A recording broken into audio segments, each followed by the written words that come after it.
What if everything you believe in isn't true? A relative of mine fell from the 4th floor during an earthquake and was hospitalized. My grandmother and I went to visit. I've never shared this before, and I knew what I would see there. How come? Remember the stars, but watch your step. Brutal? And one night, my spirit left my body, Okay. and I go into shock. I start seeing certain things.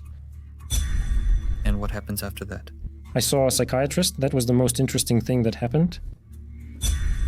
Wait a minute. This is where it gets interesting, because maybe a lot of people won't accept this, but the moment came when you start to feel and know certain things, like what's going to happen and where.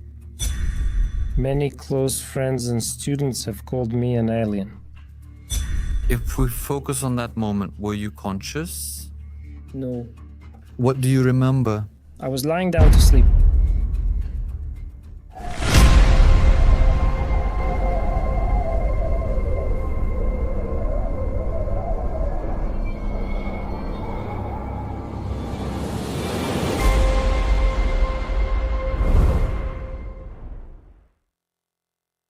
If you want to sit here next to me in these magical chairs and be one of the next guests on Reality Explorers, write to the email inra.team.gmail.com or sharewithchoco.gmail.com and share your story, tell it, or share what you want people to know about your transformation, your awakening, your realization about this. What is reality, or more precisely, what are the realities that surround us? And welcome. Let's have a talk. Welcome to Reality Explorers. Today we're talking about your personal purposes for your personal mission, for the lessons along the way in teaching at the university, yes. In the 21st century, yes. Now, last year and the year before and before that, yes. About the interaction between younger and a bit more experienced. Let's not get offended by saying older. About those connections and bonds that make us feel alive, about searching, about pursuing the passion for change, and about planting the small seeds that can later grow into beautiful trees and blossom, showing us that anyone can do it as long as they take the necessary steps. Today's special guest is Grigor Parchikliski, landscape architect. Thank you for being with us. It's a great pleasure for us. Thank you so much for accepting the invitation and agreeing to join us, because you could have chosen not to. Yes. Thank you very much as well for the invitation and for welcoming me so warmly. By the way, I accepted the invitation very quickly. I haven't told you this before, but I accepted because, yes, at first I thought we were talking about another topic, which I won't mention, and I thought you were inviting me about that topic. Really? Yes, and I thought, I can feel it, he asked. Do you want to? I said, yes, I want to. I had no idea it was about a show up to this point, but it was interesting. And then even, when we got home, I thought, well, did I make a mistake? Did I not? I'm not really sure about it. I said, I promised, I said it, so that's how it should be. We should do it. So thank you again. Thank you too, but I also want to thank you again, what happened after our meeting? What did you think? Is something new happening, something different? This has never happened to me before. I'm saying this because almost everyone this year is stepping in front of the cameras for the first time. When you came here, you saw that some things don't look the way they do on the internet, and that it's really not so, how should I put it, strange and different when you're in a different mood. I'm saying this because I have experience. I've worked in radio and television, and when the atmosphere is a bit more, let's say, dry, it's one thing, but when it's like this, it's different anyway. This thing, for us, it's an everyday thing, and as much as we can, we try to pass it on to our guests. How well we succeed is another question. You're doing well. You're doing very well, at least in my opinion, that's how I feel. And why did I hesitate at first? No, it probably wasn't because of some kind of anxiety, because I've had to give interviews many times in my own profession, which in a way hasn't really broken the ice. the inner anxiety and such things, but rather there are just so many things a person can share. They can choose to share or not. And the example they set is very important. I don't know if I'm the best example in this regard, if we're always striving for the best example. Are you that person? I don't think I'm the best example. But then again, on the other hand, I thought that there are many things as experiences that a person has Gone through. He can help by telling them, and the way he dealt with them, by telling them actually he can help someone else. And because my philosophy in life, regardless of whether people understand it or not, whether someone says it's not like that or it is, my inner attitude is to help people. That's what I think. I believe that's how it should be, and I try in every way to make it so. Whether it's in a bad or good environment, it doesn't matter. Whether it's with bad people or good people, it doesn't matter. We still have to try to do this. For me, it's become like something I have to do at all costs. It might not always look that way. Maybe, I don't always succeed.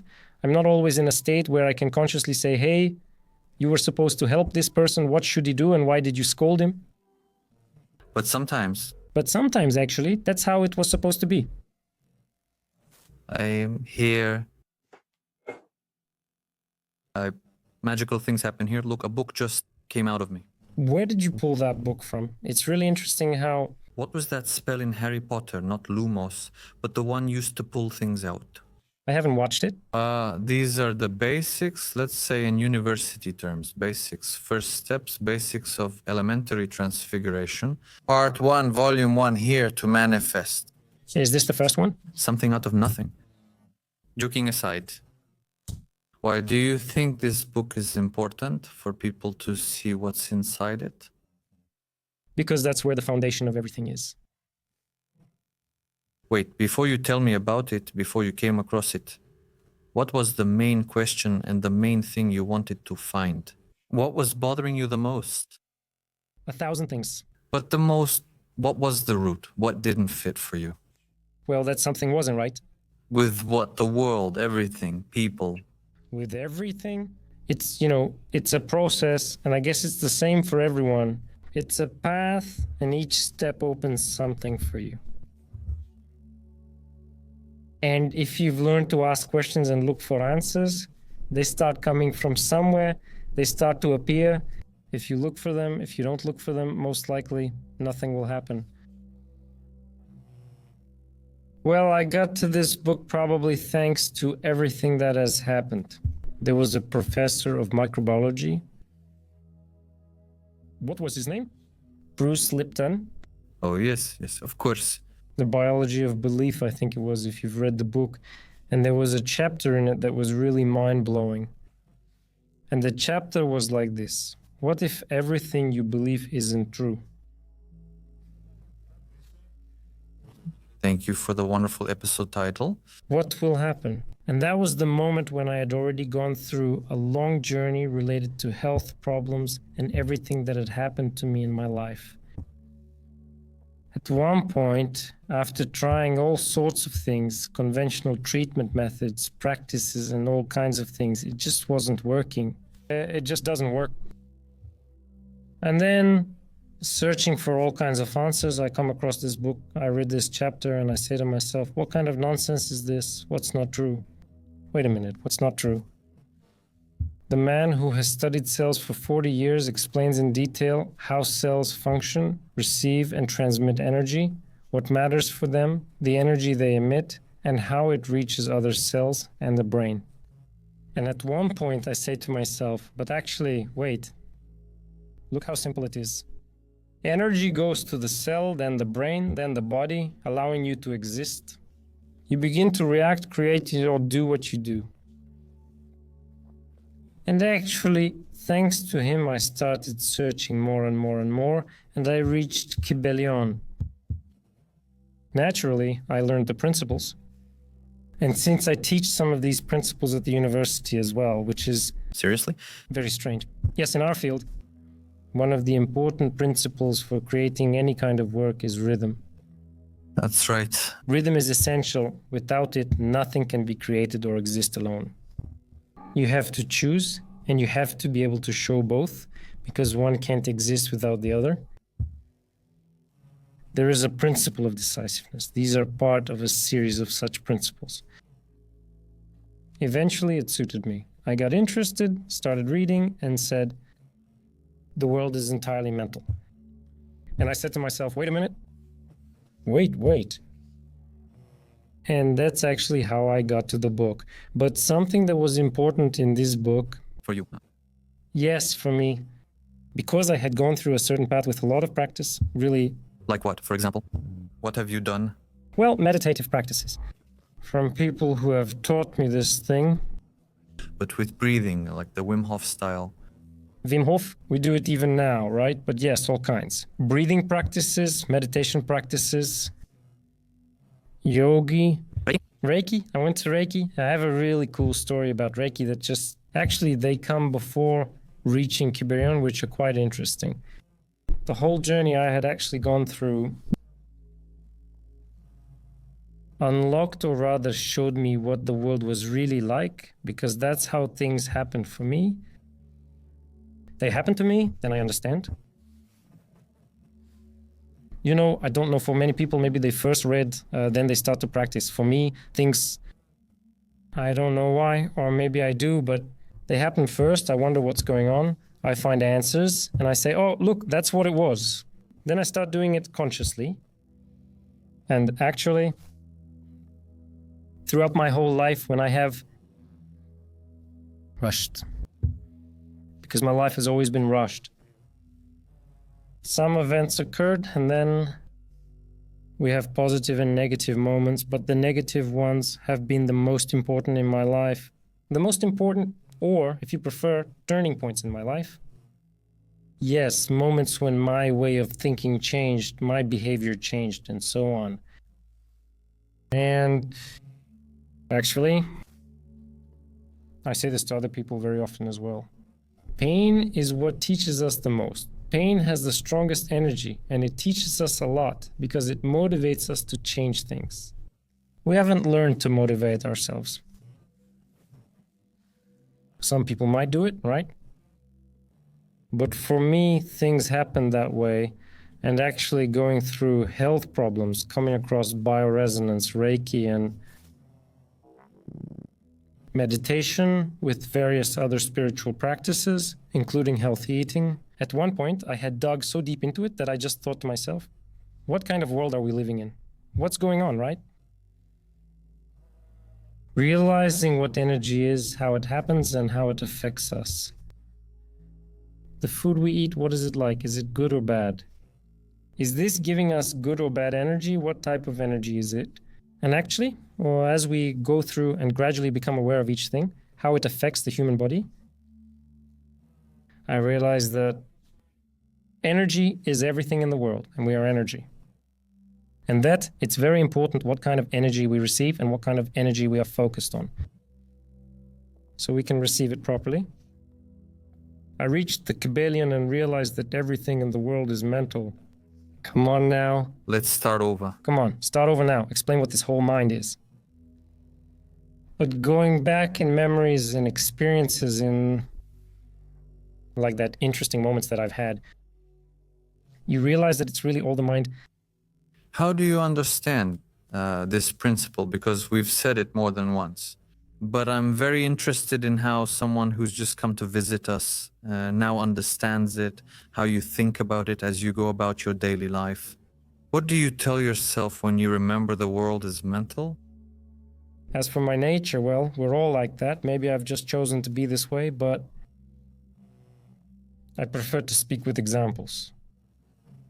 I'm not into long philosophical explanations. Even though I speak that way too, I think they're not the most useful thing, but when you give an example, it's much more relatable and clear to people.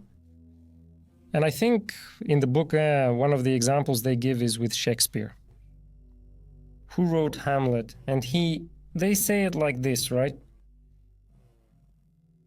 Shakespeare is the mind that creates Hamlet. So Hamlet doesn't exist. So does that mean Shakespeare isn't real? Does it mean that both exist? And here there's a very important point that people maybe should think about, and that is, for me, the whole is, maybe first, come on, the other law too. As above, so below. Subscribe.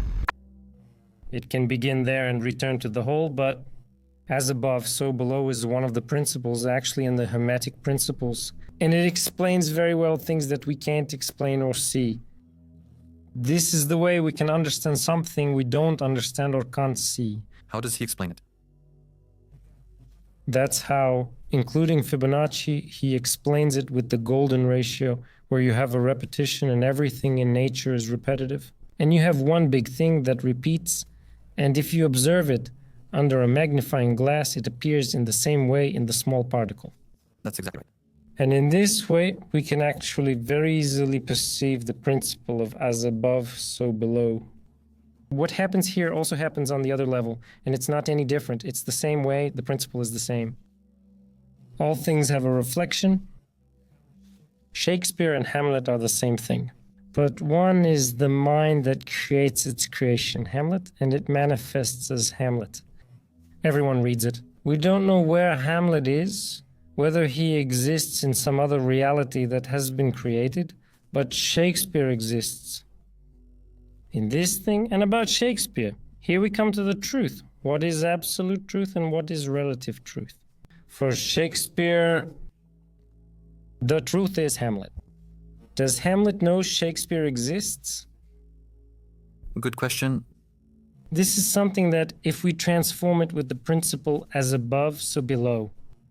If something created us, we only assume about that thing, but we cannot see that thing. And that's why even here in Kybalion they write, the example they give is that the all creates the world and the world is its creation. But for it, it's a creation, and it is the absolute truth for the whole, but for the person, reality is the world. We don't have access to everything. That's why this is only the relative truth we possess. The truth is our truth from our level of knowledge, from our connections and interactions with the environment. And many people get lost here, and that's why I'm actually coming back again to the Kybalion, which was important. People think about this. People often live in fantasies. How do you understand this statement? Well, through my experience. What is fantasy to you? When someone says something that you think won't happen, that you think is impossible, or something that they wouldn't do. Don't forget about the stars. But keep your eyes on your feet. Brutal. The stars exist, but you're not above them, you're below them. Now you're here. Here, yes, be here. On this land, many people confuse spiritual and mental states with material ones, both of which exist, but they shouldn't forget that we are part of the material world. And we have some kind of limitation, which, for better or worse, whether we set it ourselves or not, we have this limitation. We cannot be and never will be the whole. Even in the book, it says that if the Hermetic principles say this, because I suppose they were much greater thinkers than us, with much more experience and time of living, but they have a saying in which they say that if someone thinks he is the whole and he is very arrogant and unaware, they use another word, but it's better if I don't mention it. So it's good for people who have caught on to the mental, the spiritual direction, and in the end to try... You're leading them to the intersection point? The intersection point, yes. So they don't stray to either side, because we know people on both sides, so to speak. Yes. And really, I can say it quite boldly. Our most natural state should be to be centered and in harmony, but we keep swinging from one side to the other, and it really feels like we're struggling to make that connection. And yes, maybe the most important thing for me, what keeps me grounded all the time, is to remind myself from time to time, because I also have those moments of slipping, and that's exactly it. Don't forget that. The whole mind, the world is mental, but you are not the whole. You simply can't be the whole. You can't know the whole. Even if you want to, you can't fully know everything here and now, maybe in some state, but still you can't. there just isn't such a time either. And we have to it's good. Maybe we should stick to the material things. They had such an example with my close ones I discussed this topic with. And back then they explained to me a lot, how spiritual they are, how they see certain things, how they sense certain things, how telepathy appeared and so on. And I listen to these things with interest because they're interesting to me and I relate to them. I believe in such things. But I feel that in these people, I call them parrots. Parrots? Parrots hear things and repeat them. They hear something and repeat it. They hear something and repeat it. They hear something and repeat it. But there's no practical action. There's nothing for them to experience. And then to give what they've experienced to someone else and help someone. Because in the end, you don't exist alone on this planet if you are the one creating it, let's say. We also consider that possibility, which we talk about many times. You create the environment and you are part of the whole and so on. In the end, you're the one doing it. If you're doing this, you're doing it to do something for that environment. Of course. At least that's my meaning, and that's exactly what drives me. Help people by doing something useful and sharing it with them. But if it's not useful, there's no point in doing it. We had such a debate, and it wasn't really a debate, more of a conversation. Maybe it's Thanks. in which they were telling me exactly these kinds of things. I said, okay, this all sounds great. I believe in it. Yes. I believe that we have telepathic abilities. I believe that if we know how, we can levitate. I believe that we can do all kinds of things as long as we know how energy works, how to control that energy, and how to direct it, how to focus that energy. How many people know, and who are they? And then maybe it was naive of me. Maybe I provoked it on purpose. And isn't it nice after? You can do that. Try jumping from the 8th floor and see what happens. Go jump. Can you levitate or survive? Which reality will you survive in? This reality here, will you survive? Right? Because there are some real things that if we disconnect from them, there's no point for you to exist here. Personally, I've accepted this life as a state where we assume certain bodies to develop within ourselves by helping others, the whole or the environment. But we must not forget that we are the material part and we possess the other things as well. Because if we lose the connection between the material part and the spiritual one, we lose the matter entirely. We can't develop and we simply can't achieve that. It could be a different level we've possibly experienced or not. We just don't know. And that's why at one point I just realized in going through all the events and all the experience I've gained, I said to myself, okay, what's going on? So that I can develop myself spiritually and in every other way. Actually, I can't do it without the body. So in the end, you have to take that into account. You begin learning how to eat, drink water, and breathe. If you haven't known until now, start learning now.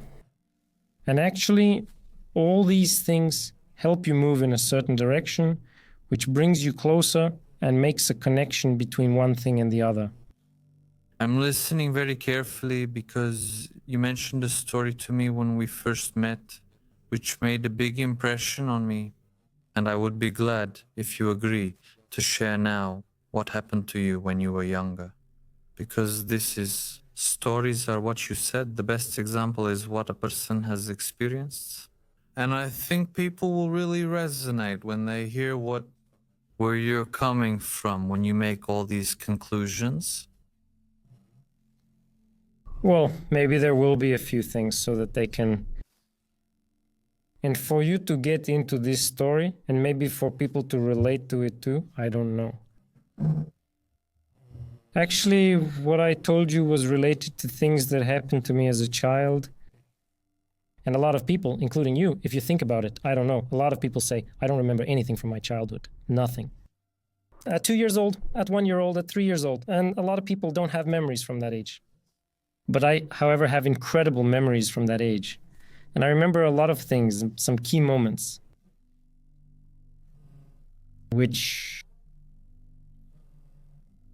when I was growing up as a child, they became memories. I didn't realize that. Why does it matter where the path comes from? I've never wondered. It's just a memory. It was there. Yes, it's in the past. But I honestly have no idea why or how it happened. Until certain things happened later on. As a kid, this happened to me. Actually, the story is different. It's told in a different way. Once my parents and I went to a restaurant. I was maybe 10 years old, or I don't remember exactly, around that age, and we were heading home. At one point, we passed a house. And I said, "Hey, what happened?" I asked my mom. "What happened to the priest here in this house?" She says, "What priest? There's no priest here." And I say, "How is there no priest?" "I've been here and no priest baptized me." "There must be one. Maybe he left." She looks at me and says, "What priest? You weren't baptized." Why wouldn't I be baptized? I remember very well my grandma took me, carried me in her arms, took me to the priest, and they put me in a basin. The priest was speaking, but I can't recall what. I was crying. He lifted me up and set me in the water. I saw everything, where my grandma, the priest, and I were standing. And I say, "This couldn't have not happened." And she says, "No, there's no such thing. You're making it up." And I say, "Okay." My father, he was sitting. He didn't say anything. We went home. My grandmother, may she rest in peace, lived with us. And my mother decided to ask her, "Mother, did you baptize Grisha?" Grandma says no. I hear her from the hallway, go into the room, and there in the kitchen I ask, "Grandma, why didn't you baptize me?" I tell the same story. "You took me there as a baby, carried me, put me down, baptized me, the priest sang, you did something with a cross, wrapped me in a towel, and we left." Grandma, since she had no choice, told me yes, she did it, but only because your mother isn't very religious. Honestly, they're not religious, they don't practice, they're basically atheists. Mom turned, looked at me and Grandma and said, "And how do you remember these things?" And I say, "I have no idea how I remember these things, I just do." During the conversation, we realized that I was 8 months old. Oh, you forgot your age? I don't know how old I was. The only thing I remember is that my grandmother was carrying me like this in her arms. I was hanging, my head was tilted back like this, and she was carrying me, and I was whining about something. Yes. What's more interesting, and why I'm sharing this, is that the memory isn't the most important part of the story. What's more interesting is, or rather the specific way I describe things, the more interesting part is the way I remember it. And the way I remember it, it's not about the baby. I'm not in the baby's body in any way. All of this, which... Yes, because the very fact that you remember how you stood. What is he saying? Yes, and at one point I thought, okay, but what about me?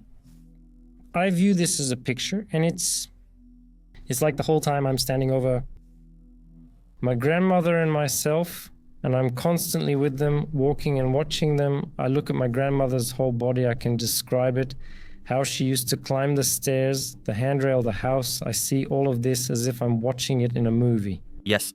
When I enter the room, I see the whole process from the corner, not from inside the basin or through my own eyes. I see the priest at his full height. Yes, it's as if there's a camera placed in the room. A camera placed there, yes. I couldn't explain it. It just seemed strange. I hadn't told anyone until then.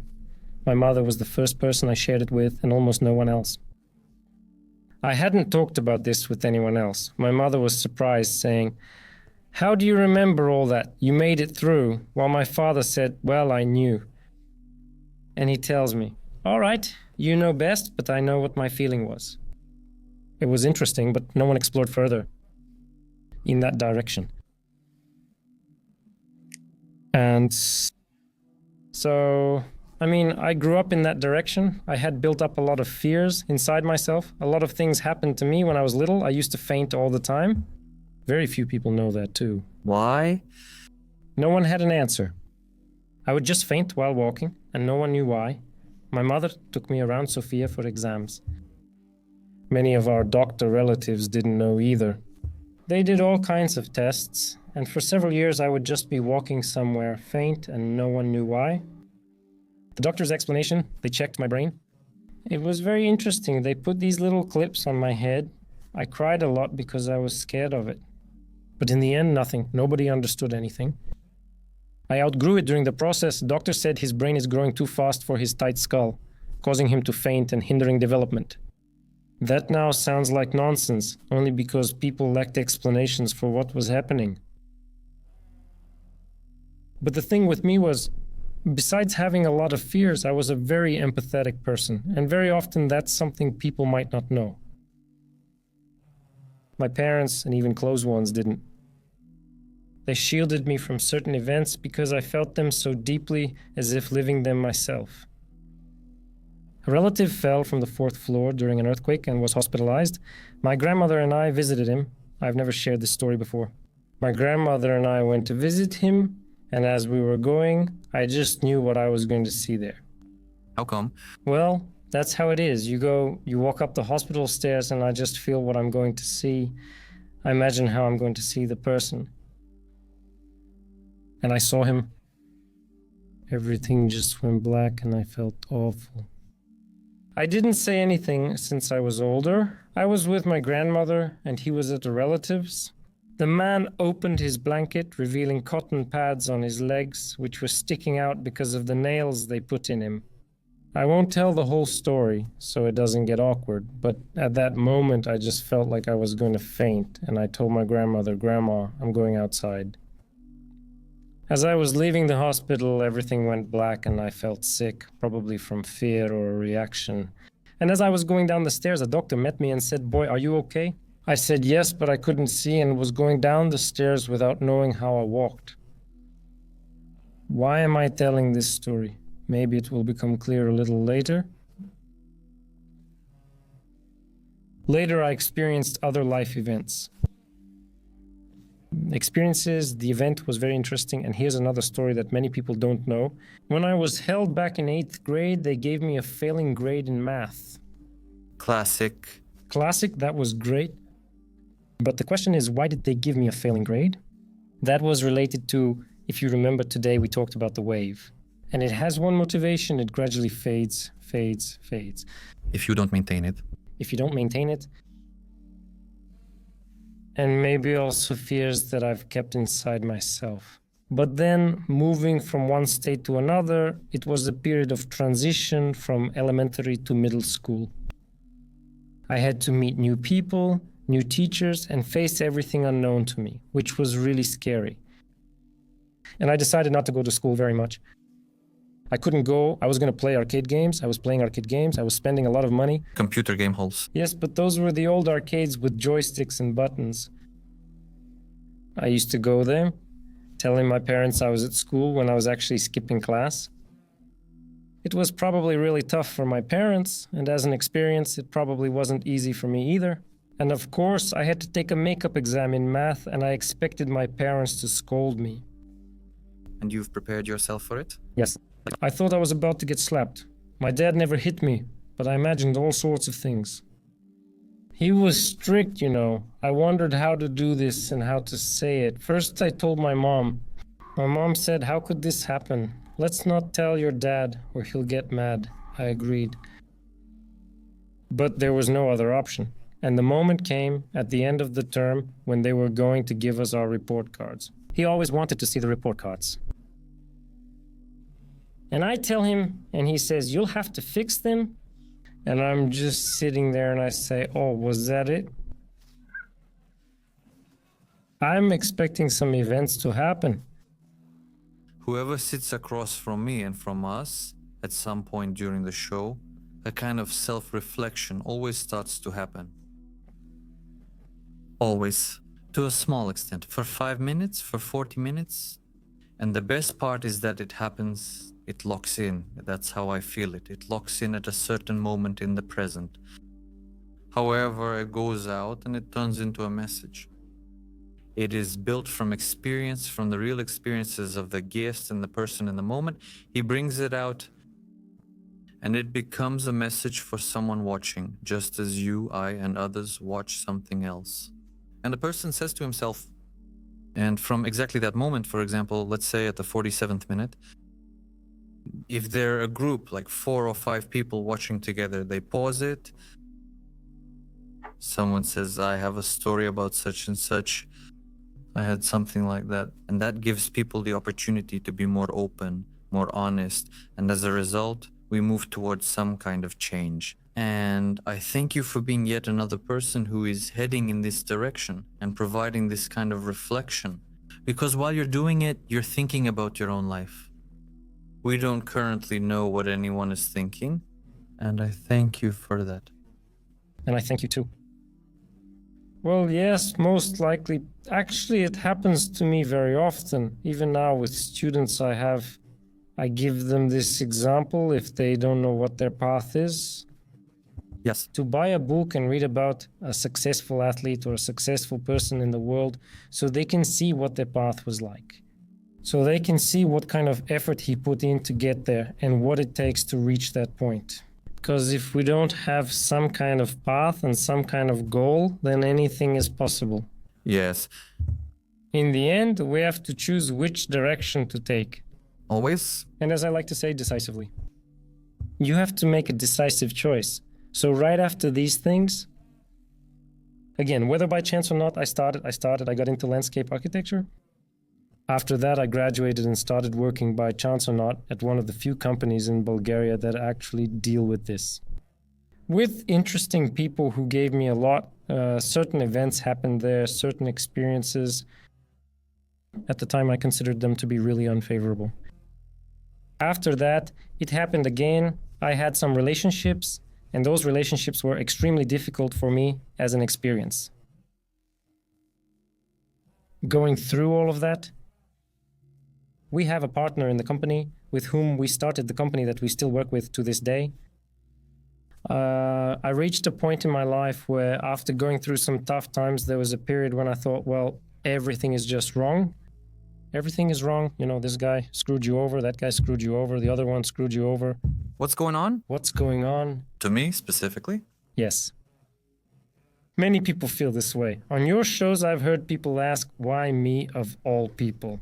Why me of all people? Oh, come on. I tell myself once, twice, even 3 times, but then it's 4, 5, 10. How long will this continue? And of course, I tell myself, well, I think I'm a good person. I keep thinking about it. I don't know how much I succeed. But then I say to myself, well, maybe I'm not a good person. Since everyone treats me badly, I'll do the same. So what? Well, nothing. It was related to women, you know, as you might guess. Well, nothing. I just stopped caring. To play on the counter? Yes. Out of spite? Yes, just like that. And I say to myself, since everyone treats me this way, I'll do the same. I don't care at all. Back then, I may have hurt many people, which I later regretted. I even tried to contact some to apologize, but that was years later, just because you realize it's not okay, man. What were you doing? Why are you doing this? I mean, just because you went through it that way, does it mean others have to go through it too?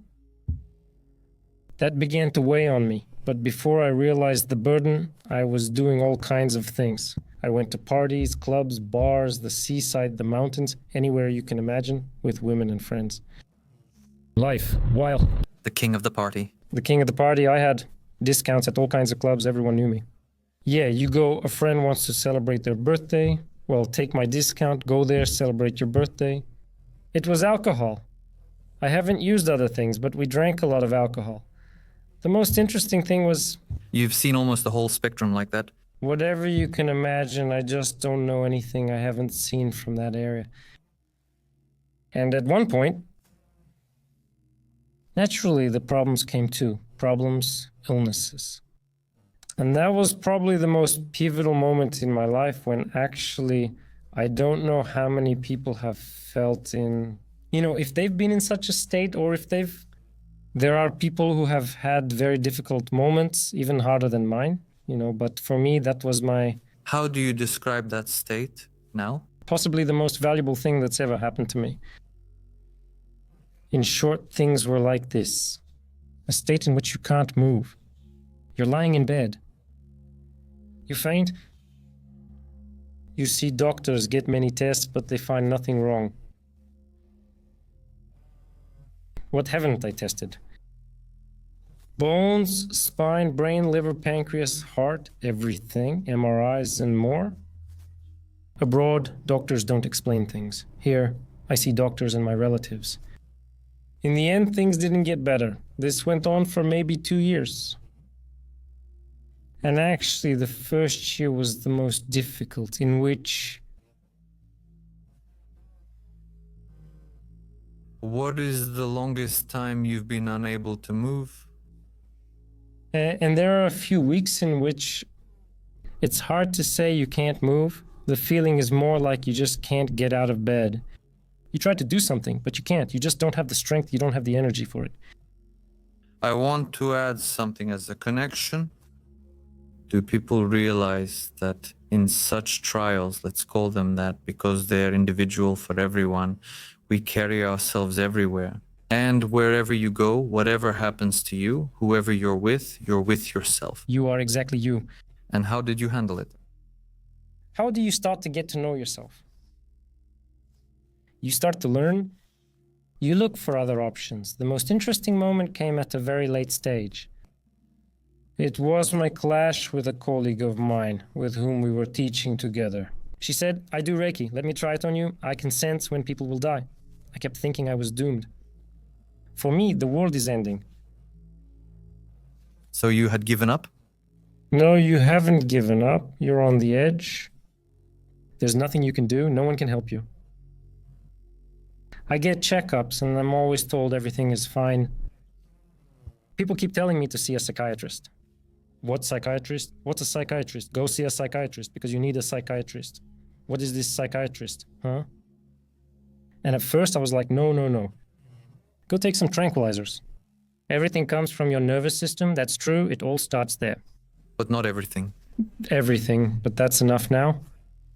I'm going to see a psychiatrist.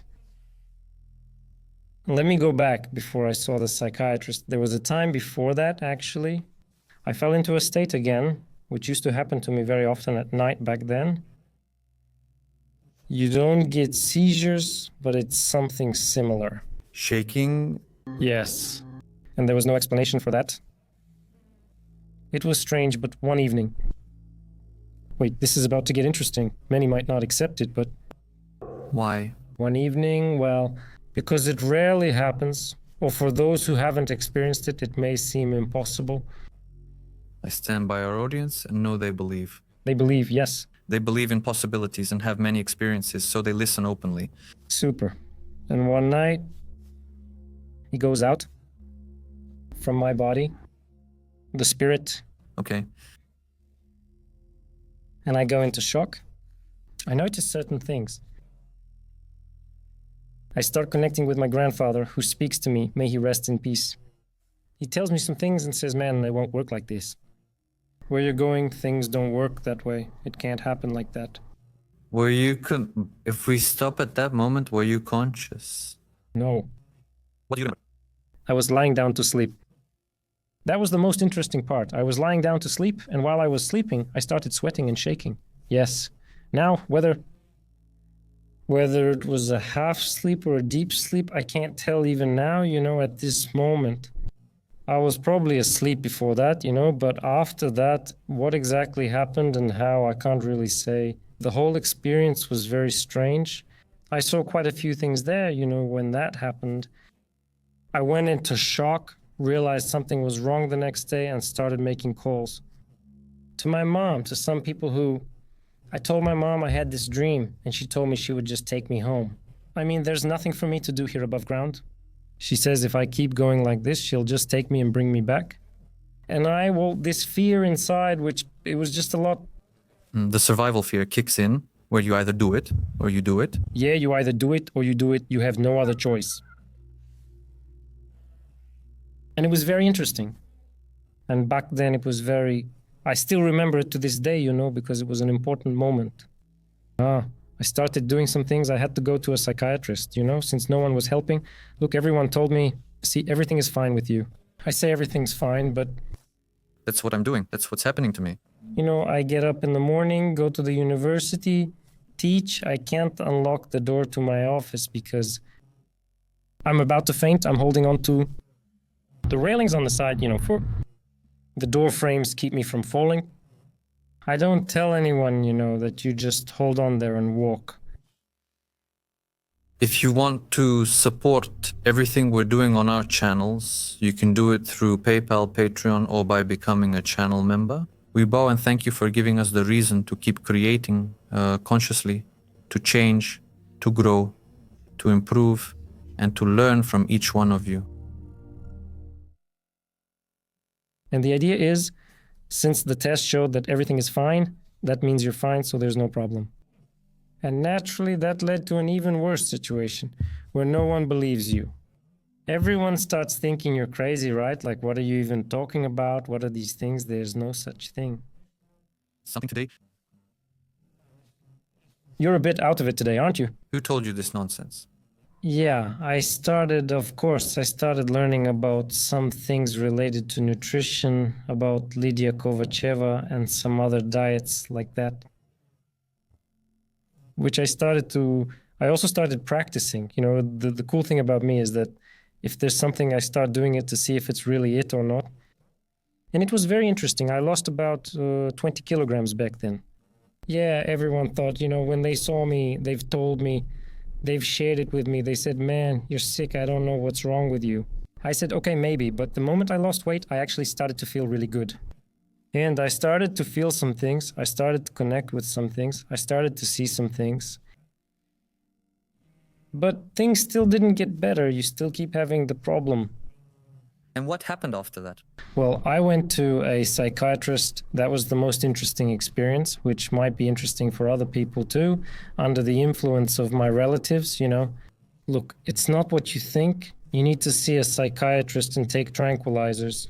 What's wrong with you, man? You see a psychiatrist for anxiety because you work too much and have too much going on. I say, okay, right. I definitely have a lot of work. I'm definitely not okay in life, but now to the point of fainting, come on, excuse me. You didn't believe him? No, but I told him the man's story about leaving the body. And at one point, wait, he tells me, wait. I suggest you don't discuss this much around others. I say, what's the big deal? Don't share this. They might think you're crazy, which isn't good. I'll prescribe you pills. Take them. And you'll see that things will get better. Everything will be fine. I looked at him and briefly wondered if I should share the story I just told you from my childhood. I chose to spare him, saying there was no point. Here, I might really start doubting myself. Well, it's coming in. And I tell myself maybe things really aren't normal. The fly comes in. Yeah. Anyway, I left, I didn't take those things, and then I went to their neurologist, psychiatrist. I went to another psychiatrist. The moment they asked me... Did you tell them that? No. I don't want to offend anyone. I respect doctors a lot, That's your own path. And people who deal with these things, but the moment you go to them, they're not interested in your personal experiences from the journey. But they immediately know you're here because I need to give you pills or I need to do something, and that's why they prescribe me things. One of them was at least like that, and she gave me a prescription, I left, and totally forgot to go. There were also some who approached me with understanding, and listened to me, which was also nice. There are just all kinds of people.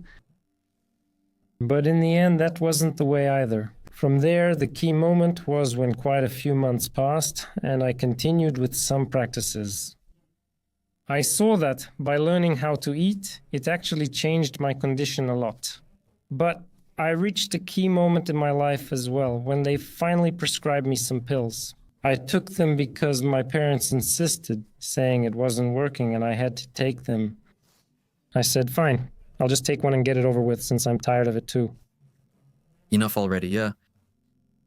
But that was the moment that even broke us, or at least those who saw what happened. Because the moment I drank it, I started having seizures, real seizures. my temperature dropped really low. Imagine that. This happened in front of my relatives while I was with them. They felt uncomfortable. I couldn't see anything and just sat there. That was a big lesson for them too. And actually later I see that the medicine says, well, side effects, seizures, risk of coma, falling into a coma, and all kinds of things like that. I was on the verge of that condition. I tell my folks, see, this is why you shouldn't. This is where it leads. And then I met some people who work with bioresonance. Now that's an even more interesting topic.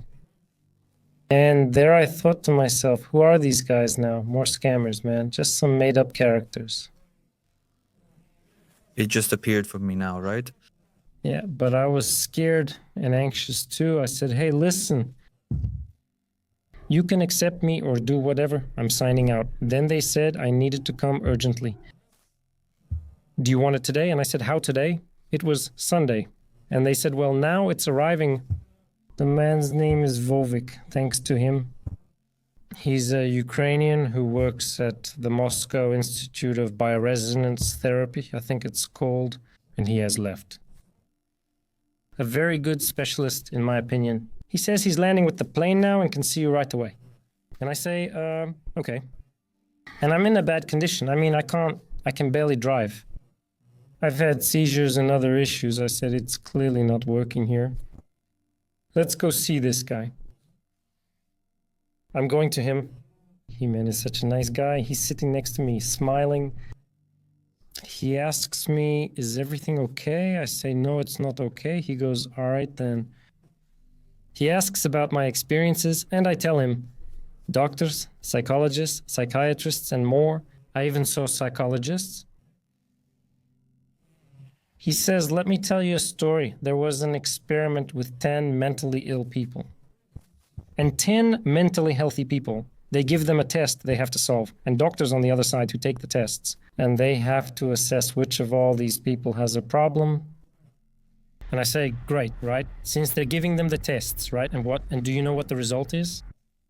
And I asked the result, and he says, well, 9 out of 10 mentally healthy people were labeled as mentally ill. And 9 out of 10 mentally ill people were classified as mentally healthy. And I'm following one like that, I see. And I've read about such a test, I don't know. He's telling me about this case. I ask, why? He replies, I'll tell you. He says, do you know who are the only people who don't care that something is happening to them? And I say, who doesn't? Well, those who, they're not really okay. Any reasonable person isn't in a good state when something happens to them, obviously. Something really is happening. The thing is, our knowledge isn't enough to understand what's going on. Conventional medicine and a lot of people, they are limited only to the knowledge we have from universities. They are not open to the Kybalion. They are not open to other people, including even new conventional medicine or quantum mechanics or physics that is happening right now. And actually, they don't understand what is happening with people. A device sits and asks, what's happening to you now? I say, come on. The guy starts, measures something, sends out waves. I don't even know what a wave is or what currents he's sending through my arms. He measures and simply lists the pathogens, viruses, and bacteria I have. I'm thinking to myself, what are these? What viruses? What bacteria? What is this guy talking about? He says, here's a device for you. Go home and make sure to run the frequencies for this pathogen. I'll be here for up to 2 weeks, and next week you have a mandatory checkup with me. Well, I said, okay. There's nothing I can do. Everyone's been through this. But at least I'm not one of those people who enjoys proving things to themselves. I'm not sure if everyone feels that way, but for me it's important not just to talk about it, but to know it's true. I mean, to have the experience of it. And I think to myself, somehow everything just connects for me with this. Wait, let me go check where they do the tests, blood tests, and all the other ones needed for examination. And I did the tests, but in the meantime, while I'm waiting for the results, I'll turn on this device to see. You set them up, turn them on, and they're supposed to kill the pathogen by creating resonance. What are these devices? Now I go home, first and second day. So imagine, maybe How long ago was that? 2017, 2016. Imagine for more than half a year, you've been in a state where you feel sick and on the verge of fainting, but you never fully faint. You're in such a condition that it's hard for you to go out. And on the second day, with this device, I wake up. The third. It's like I was just born. Perfectly tuned. I've never had any health problems, never. I didn't even know what had happened to me. I'm thinking, I'm making things up, just imagining. I say, this isn't true. Something's happened there. Results from using this device, which were positive. By the fourth or fifth day, I'd forgotten my problems. I thought, wait, what just happened? Something's off. Subscribe. I go pick up my test results from the lab. I look. And that's exactly what he told me. Everything is confirmed. And I'm just sitting there blinking like that. And I say, well, okay, wait a minute. How can the doctors not know about this and not run tests? And this person came here for, our exam lasted an hour. Click, click, click. Here's what you have. Play these frequencies. Bye. I sit there thinking, damn, I can't believe it. This made me curious, so I started reading to learn what these waves are and what this thing is. How come? How do you turn it on? Where is it from? What is this resonance? And how does it happen? Why does a single resonance kill someone there? An imaginary parasite or some kind of bacteria? Of course, after that, I started trying a lot for a whole year. I kept testing. There was a really cool result. My condition totally changed. Of course, that wasn't the way either. The most interesting thing of all... But did you fix everything? Yes. No, it doesn't fix it completely because maybe we still haven't matured to a state where... How should I tell you? We don't have the full knowledge anyway. And we still, although this is a good leap in science, in my opinion, which if used will be good, it is still not 100% fully functional. And it helps. It definitely helps. But in the end, you have to change something in yourself in order to change what is happening. That's the truth. There's no other way. You can't change anything unless you change yourself. No chance. And in the end... What did you do after bioresonance? The most interesting part was that it started taking me to the vast space of knowledge of the mind, of energy, especially of energy. You learn that everything is energy. You read an incredible amount of things. You meet a lot of people. I met people with Reiki.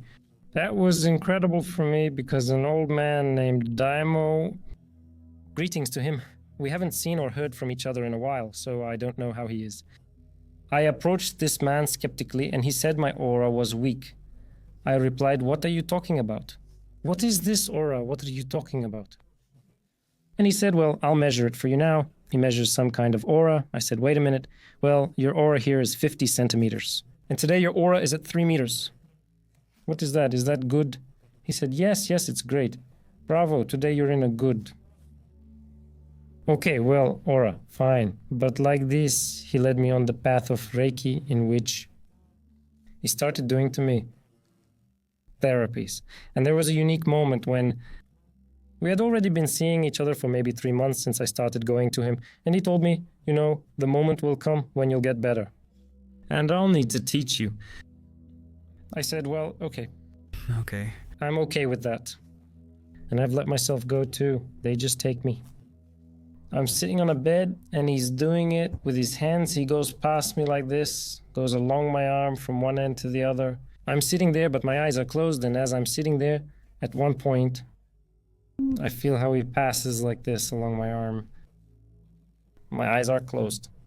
And at first I felt it here and I thought, what's going on? What's happening? And I look. He's standing there with his hand at a distance. I say, I can feel him here everywhere. He's warming up my hand. I can feel the little hairs. I close my eye. He moves up. I tell myself I'm just imagining it. But then, on the other hand, I open my other eye, I look. He's still there. And I say to myself, no, what's this? What are these things now? And that was the moment when I told him that I sensed it. He told me that I was ready. Apparently I had raised some level of my energy, the inner one. He said, we'll do a procedure so I can give you the first level so you can practice Reiki. He said, you'll practice it for 20 days. We did all the processes. I went home, he gave me the exercises. I let it be and agreed to do whatever you said. And I do them, everyday Reiki exercises. He said, you'll come on the 20th day and should be ready by then. And were you strict for 20 days? Strict, twice a day, every day. Morning and evening, really strict. Now I'm not that strict. But back then I was really committed. 20 days go by. Nothing happens. 10 days, then 5 more, still nothing. I'm wondering, what is this Reiki guy talking about? What is this nonsense again? And on the 16th day, I felt the same. Same thing, done by myself on my own body. I tell myself to wait, then my body starts warming up. You start to feel it, and I say no. Really? The 20th day passed, and I went. The man was very happy. We celebrated with him by sharing a piece of candy each. But he was very happy, and that made me even more curious. Let's find out what Reiki is, how its energies work and flow in the body, and what chakras are. Let's discuss. And that led me... the core of the cell? Cannot shorten by at least 73%. All the way down to the atom. Down to the electrons, to the movement. The differences. Leptins and similar topics interested me. I used to read a lot about them, even before Bruce Lipton started. He provoked me to go in another direction, and I thought, how can I really... He explained some things that... There wasn't a single doctor who talked to me like that. A different world. From that point of view... A completely different world. The most interesting thing was that this person is real. You get the feeling that, as one of our guests says, the second life begins. Yes. Didn't you say that? Then your second life starts. Yes, I began facing the other reality. The other essence of our world. You begin to realize that I started reading much more. I had never read in my life. I had read very few books. And at one point it becomes interesting. It just provokes you. That's when I went to the other, my guide Annie, with whom we did meditations, let's say some practices. Exercises. Yes. With which she really helped me open my mind. How did she help you the most? I can't tell you. Actually, back then I couldn't. Now I can explain it, but it felt very strange back then since I didn't believe in that stuff. She spoke to me, did acupuncture, and led some meditations. The time had come for us to do it. I can't say I fully believed or didn't, but I already had some experience with certain things. And when we started with her to practice these things, something started to happen. Incredible things around me, just incredible. And just as an example, one of the things that surprised me so much for the first time back then was undergoing acupuncture. I thought to myself, maybe I'm going to crash. Yeah, and she says, please don't talk to me about things like that. I say, well, okay, but because that's probably how it's going to be. I have this kind of anxiety inside. She said, no, don't think that way. I said, okay, we're leaving. And I went outside. I had to go pick up some projects. And I stop and wait for the projects. And some car comes out of nowhere and hits me directly. Wow. But directly from the side. I had nowhere to go. A trash can blocked my way. I stopped by the trash can, and he came out from an inner yard straight toward me. I thought, no way, is this really happening? And at first, I said to myself, okay, what's happening now? Were you okay in this situation? No, I was fine, yeah. It was mild, We dealt with the guy, and I even smiled, thinking, look at this. And I was like, no. What happened? Did I do it? Or did I see it? And that passed, but we made up with the guy. I left, I moved on, And at one point I thought, no, something will happen again. No, no, no. And I'm driving. I had to go to the bioresonance then. I had to pick something up, but don't remember what. I parked on the street, got out, and did what I needed to do. And my car was scratched all over on my side. Once I got hit on the other side, the second time on my side. And my side mirror was broken. And I'm just sitting there thinking, no way. What a day. But yes. And at one point I said to myself, okay, but everything is over. I felt it instantly. That was it. That was it, but okay, now I have to go fix my car. So I left and calmed down. Actually, my day was a bit tense. Exactly that feeling and the things I experienced. And actually, all these things that I went through have passed. A moment arrives when you sense what will happen and where. You head to a park in central Sofia. And you know where there is a free parking spot. You go straight there. You go straight there. I've used this example with others many times, but they tell me where there's a parking spot. I say, I can't tell you right now. I just know at certain times when it just comes, it comes and, it's just not continuous. That's why it's a bit, it's not contradicting what you said before, just the other polarity, like the person who can really levitate. And you tell him, if you jump now, yeah, but it doesn't work like that. It doesn't work like that, yeah. And it's the same way with those cases with parking, and especially with that. That's how I explain to myself that famous phrase, which is, there's a big difference between that. To know something, just to know it and to think you know it, to say it, even to do it. Because to have information, to have logic. Because if you know something, you are not 100% convinced of that statement. You are that thing. You just know. And you just do it. Like I told you this morning about the tree and the stones. Actually, this whole story I'm telling is very detailed and it spans over 4 or 5 years, which go through this entire process that I'm reading about. I go to the doctor and the most interesting thing was I went to a doctor. At that time, I had lost a lot of weight and everyone was saying, hey, why have you lost so much weight now? And I say, well, I feel fine like this. I mean, I'm okay this way. But I was going to be told yet another diet, because that's how most of them treat you. Diets, everywhere, diets. An assistant, a woman, gave me a 4 or 5 page program on what to eat. What I should eat, and now we need to put a little weight on you, because this weight isn't good for you.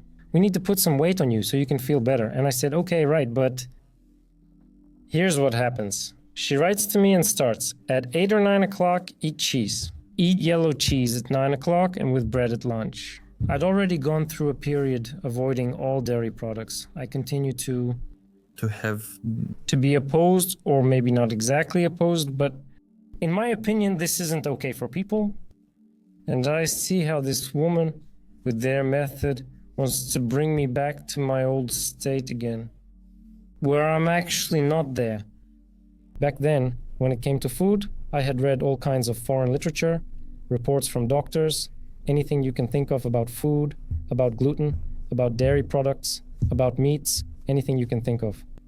And I had come across reports about dairy products from some conference with many doctors from all over the world who had a report that was very lengthy, in which they wrote about the consequences of eating dairy products. However, no one comments on this, no one talks about it, and then I decided, well, that's it.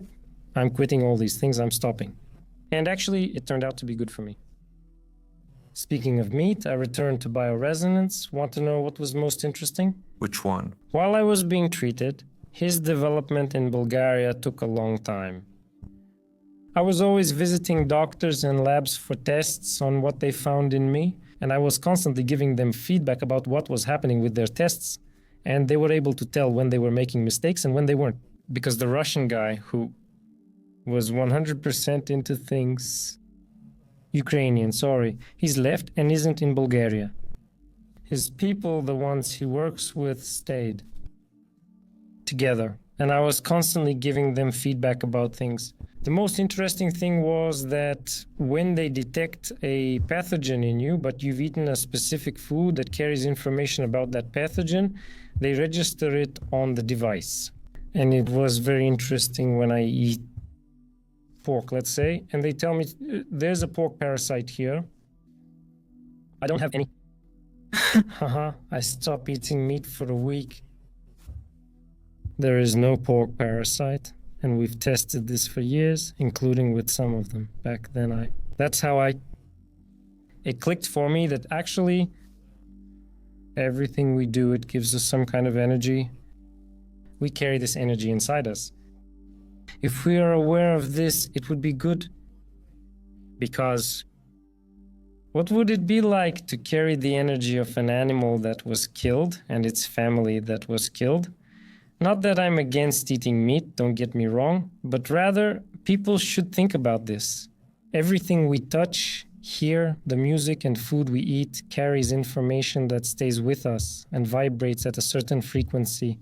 And this can actually be detected with equipment nowadays. It's wonderful that you say that. Yes, you've seen them, you know them very well, studies on vegetation by the Russians, who study how vegetation reacts to certain conditions. It's the same, they convey information. They study the whole thing. The whole world is mental, yes. Everything is thinking. Everything is energy. And thinking, it's by the fact that we see the fact that everything around us doesn't think the way we want it to, or the way we understand it, doesn't mean that it doesn't have something else to tell us, but in a very interesting way. That was interesting because then I started thinking about what I eat. That was the most interesting moment because I had read a lot of things, I had practiced a lot of things. Quite a few diets related to healthy eating, keto diets, and anything else you can think of. They're still heavily promoted. But I tell everyone the same thing. It's not important. You know, what do you know? What's important is what kind of energy it brings you. If your actions bring good energy to you and others, that's great. That's wonderful. Then I thought, let's find what brings positive energy. What's high and what's low energy? What's high vibration? What's low vibration? Are fruits high vibration? If so, we should eat more of them. What vibration does meat have? Low vibration. Stop for a moment. Should we lower it or? Either clear it or whatever, however each person understands it. But at that moment, I start to make it clear that absolutely everything that happens to us, we need to be aware of what is happening. Drinking water, breathing, and movement are among the most valuable things. And interestingly, they help me see the connection between the material and spiritual world. Because without the material world, you don't have the spiritual one in the present moment. And vice versa, you need the material world. And then I said to myself, okay, so we need to be in both. So you need to get good at your material physical health field, which means you have to know yourself, to know what to eat, to know what to drink, to know what to do in general for yourself so that this self can have a good expression here and above. Beginning more serious practices, including sun gazing and similar activities. Yes. Maybe this will be useful for you too. I don't know. For me, it was extremely useful as an experience. The most powerful meditation moments are the periods when I fast. That's right. I don't know if you're familiar with dry fasting. I personally have as well. Yes, well, dry fasting is a state where you choose not to consume absolutely anything for a period of 1 to, let's say, 9 days. Depending on each person's condition and needs, usually information comes when someone is open to it about how much they need. We need to be cautious with these words, but in milder cases, let's say it's 2 or 3 days. For those who have a lot of accumulated filters, about 7 or 8 days really, things happen a lot and it works a lot. What does mean? So I don't take the floor from you, just when we stop taking in anything, the body, starts to, it expels, and at one point, it cleanses. Yes, it cleanses. And at one point, the information we have and our consciousness becomes so open that we start to connect more with what is around us. We reach a state where we can see and expand our range to see our cells, to see molecules, to see in a different frequency range, like cats or dogs. Yes. And it just becomes different. And then when we go back, let's say, to our normal everyday way of life, actually we return, but on the other hand, we already have a completely different perspective. With a different perspective. From my experience, these are really the moments when, while meditating, you just see incredible things. You connect with everything, absolutely everything. Otherwise, I've read a lot about exactly this release of what you've accumulated inside yourself, whether it's filters or however you define them. For me, there are many thoughts, experiences, and sensations that often stay in the body. Actually, this really helps with releasing all these vibrations and energies from yourself. And exactly in such moments, I have a lot of experiences. Then I was very focused on meditation and similar practices. I did all this regularly. One Friday, I decided to visit the 7 Rila Lakes. Oh, great. I think it was late Friday afternoon, around 3 when I left Sofia, and by 4 I arrived. It was summer. Maybe it wasn't, or I just don't remember. Maybe it was autumn. It didn't get dark early or late, right? And I started going up and I'm climbing. There, I would say I feel pretty good. And as I'm climbing up, I see a girl, and seeing her, I think to myself, something's not right. And the girl, I passed by them like that, and the girl fell. She fell on a rock, she slipped because it was wet, they were wearing some not so good shoes, and I kept going, but at one point she started screaming, so I asked if everything was okay, but then I thought, wait, something's not right, and I went back. And just when I looked at her, and I said to myself, no. And the guy starts there, and he was in serious pain. I said, don't move, your leg is broken in 2 places. He understood it right away? Yes. Subscribe. I don't know how. What was that? I didn't have x-ray vision, to see, but just by looking at it, that's what I saw. I say I understood it because after that we kept in touch for a short while. When he went to the hospital, he told me, I asked him, how did you find out? And I said, I can't tell you, I don't know, but... But I understood it. I understood and helped. There was no one on the mountain but us. Some people arrived, and I gave him my tracksuit because he was cold and shivering. I called those special people I told you about before, I called them... Because they're the ones who control certain things in that area, we told them, do we have a way to help this person, for someone from a rescue team to call him? Yes, that it's urgent. Yes, they said, don't bother, right? Because they won't respond quickly. We will respond, we will send people now, and they really responded in an amazing way. Yanko, thanks again. And they sent guys who, with a stretcher, we put the boy on it and took him down from around the 6th lake. Later on, I realized that if I, for example, in the condition I'm in, purely in terms of energy, let's say, from all kinds, then you have the opportunity to receive more information, you are open to it, and the only thing blocking the information, you know it well, maybe. Some viewers know it, but most don't, are the thoughts. This is the only thing that blocks us so much that very often it stops us from interacting with our environment, because they turn us inward. And we start to overthink, to analyze, to constantly think about the past, the future, what will happen, what we're doing now. These are all thoughts that block everything. And there was another moment. When I was going through this whole journey and realizing what was happening, that's when I understood the true nature of thinking. That's when I realized that all of us have telepathy. I realized what the pineal gland is. Why does sugar mess up the pineal gland? I don't know if you've reached that understanding, but you should have. Tell me. In short, Yes, actually. anyone interested will look into it themselves. The interesting thing was, I started watching a channel called Gaia. You know it very well. There were ancient civilizations there, which sparked even more curiosity, knowledge, and opened up all kinds of new horizons for you.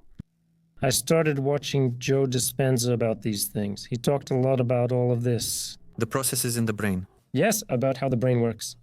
And at one point, I came across some research related to the pineal gland, in which it is said that the pineal gland has a crystalline structure on its surface. This crystalline structure receives and deciphers information from the world. And in fact, we react to this information based on it. And actually, the pineal gland is the one that connects us to some other things. In space, in our environment, or outside our environment. Interestingly, I was also watching an episode about the pyramids in Giza. And there they were talking about what kind of crystals were. They were placed on pilasters and columns throughout all the existing temples. One assumption was that these are probably piezo crystals, if I'm using the term correctly. That's right. I think that was it. And their explanation was that they can actually absorb energy and transform that energy into electricity. They had discovered some cables that reach the pyramids and so on. And I'll boldly add Grigor, since he's saying it very timidly. That's actually how Egypt was illuminated. Exactly. That's how electricity was everywhere. And they even had free energy. Yes, free energy. And then I came across the moment when, if I'm not mistaken, of course, some of these crystals, the elements that were part of the structure, are actually like the same crystals that are found in the pineal gland, but in the pineal gland, some of the elements, this is calcium, which is an important element in our body and very important in general, and sugar is the other thing that destroys calcium in the body. This explains a lot. I've been considering something important for the past year. I would rather put it as a question so that everyone can ask themselves, what if? What if? Yes. What if? What if you do that? What will happen if you do such and such? What will happen if you change that? And this thing... Let's ask ourselves. Let's be curious. Yes. And what will happen if you stop eating sugar?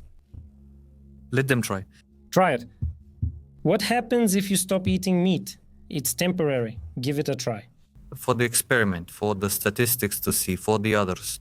Very often with my students, I don't reach these levels when I talk because I'll lose them quickly. But I try at least to give some direction because in the end, what I have as experience, I think would be useful for everyone. And if it reaches everyone, that would probably be wonderful, because if we all become aware of the specific actions we take, maybe we would stop doing those things and start doing something that is useful for everyone. Ultimately, we can raise the overall level, since it's not just about me. If I raise mine, but you don't raise yours, then what? Who will I be with? Very often, when we talk and open up such topics, I ask people, okay, what would happen if you were alone on this planet? How do you imagine it? These cars, wealth, or whatever else, who are you going to share it with? I mean, are you going to share it with yourself? How are you going to do it? Until when? How long before you get bored of it? And, those were such key moments. Now, not everyone accepts it. Some say, you. When will you be left alone? Yeah, who will bother with that? I have 2 kids, I have work here. Okay, but I also have work 2, 3. We have some things that we do, but in the end, something that really helped me a lot was making a schedule for myself. One that lets me decide when I have time for myself. But for me, that was an important moment because... And maybe Dunov was a key moment because, for example, I read some things related to energy again. When the energy is strong, when the energy is weak, you begin to feel, see, and understand it. In fact, one of the most valuable moments for people is waking up early when everything is calm. So that's it. Because the energy is still dormant, or at least less aggressive than usual. But the moment everything starts to move and wake up, we start, whether we want to or not, the environment starts to affect us. And we get distracted. And we always start to get distracted. I mean, I don't know, maybe I haven't reached that point yet where I can to be much more distant from all of this. Or maybe I need to go to some cave where, but there's nothing there. It's likely a different path. So the important thing is the focus. The choice. The choice, the good. And I remember the boy some time ago you did from England, the one who had come. Slavian? Yes, I think he spoke Slavian and talked about goodness. For me, this is, if any value stands out, it's this one. And including, we do not tolerate, and I do not tolerate, in the office and in general, people who do the opposite of good. In other words, they have chosen the other thing, not the good.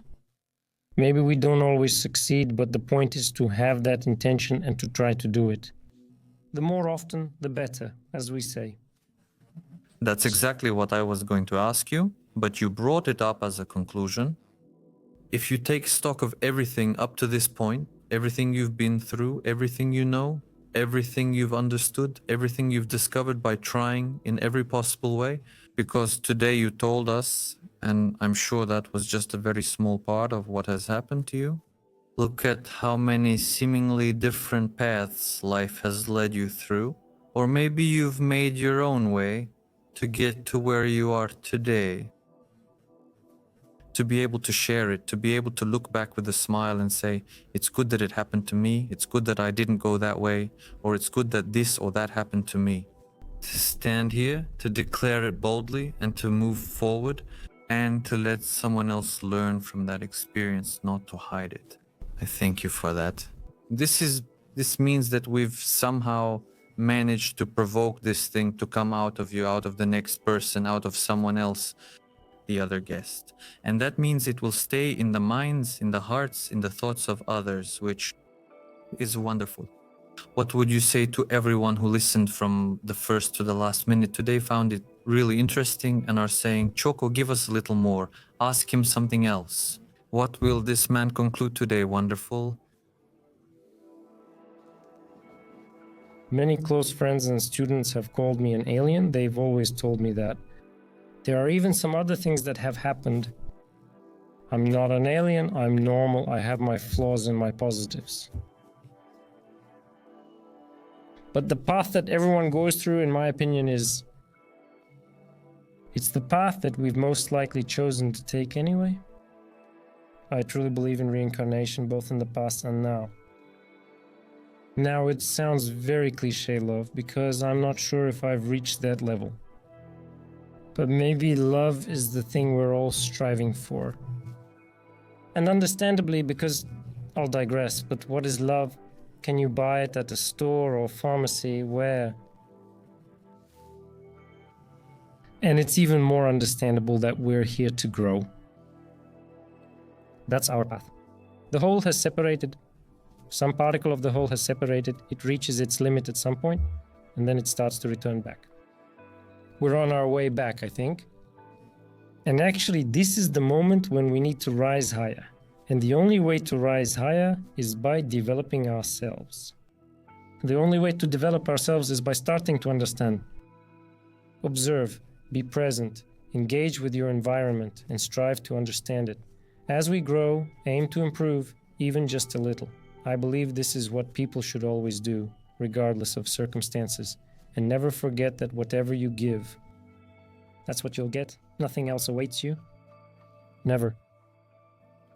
And one more very important thing that we've been saying lately. Before you ask for something, give it first. My friend, Abo, and thank you for your participation in Reality Explorers. It was a great pleasure for us. Thank you. Hello, thank you very much for watching another episode of Reality Explorers. Subscribe if you want to watch more like this in the future. Leave a thumbs up, we won't be mad at you. Share it with your friends. Become members of the channel, because the more the merrier. Thank you for walking together toward a true awakening, an awakening of each one of us from the illusion that surrounds us. Thank you all for your support, persistence, patience, understanding, honesty, and for embracing change. See you soon.